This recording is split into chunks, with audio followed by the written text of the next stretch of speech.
Hello, dear students. I am Dr. Govind Sarswat, Assistant Professor in English from Government College, Degana. Dear students, in this lecture, we will discuss a type of drama that is tragedy. A tragedy is a tragic story of a good person or a good character, and that good character has some weakness in his character, and because of that weakness, he meets his tragic fall in the end. So, this is just the general uh, outlook which we have in our mind regarding this type of drama called tragedy. Then, the detailed discussion of the tragic form properly begin with Aristotle's classic analysis in his book The Poetics. The definition of tragedy according to Aristotle is that tragedy is an action that is serious, complete, and of a certain magnitude, in language beautified in different parts with different kinds of embellishments through action and not narration, and through scenes of pity and fear, bringing about the catharsis of these emotions. An undeniable fact associated with this cathartic effect is that the tragic representation of suffering and downfall leaves an audience not depressed but relieved or even exalted.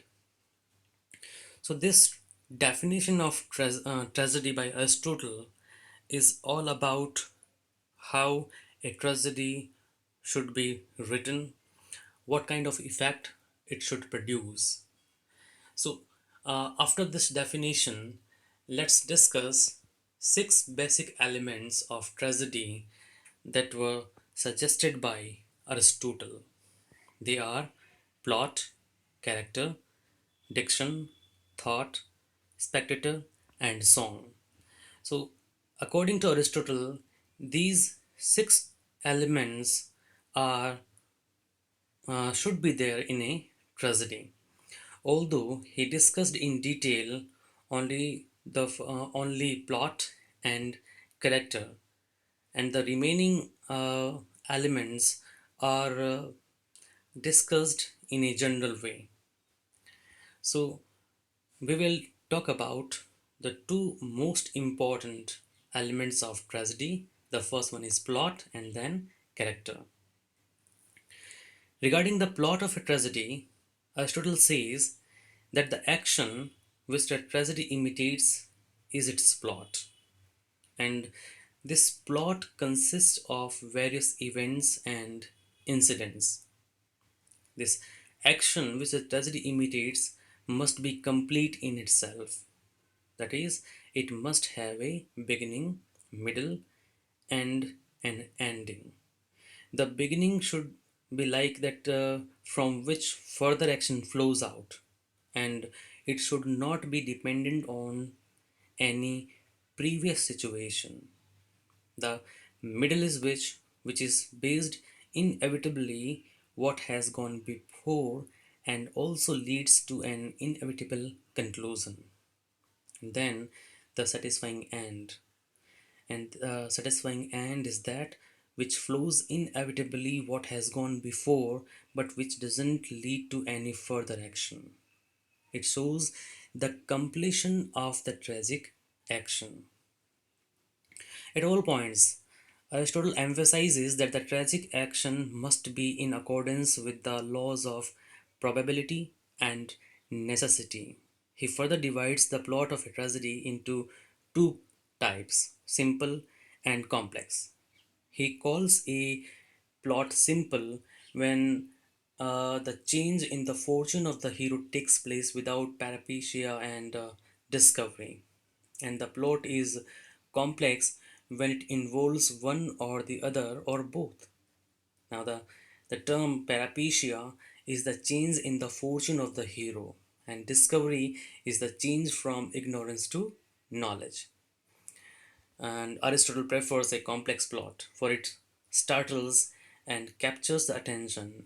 So it is likely to perform the tragic function more effectively than a simple plot. He regards the episodic plots as the worst of all. The action of tragedy must be of a certain magnitude, and by the word magnitude, he means size or length. So it must be sufficiently long so as to allow an orderly development of action to a catastrophe.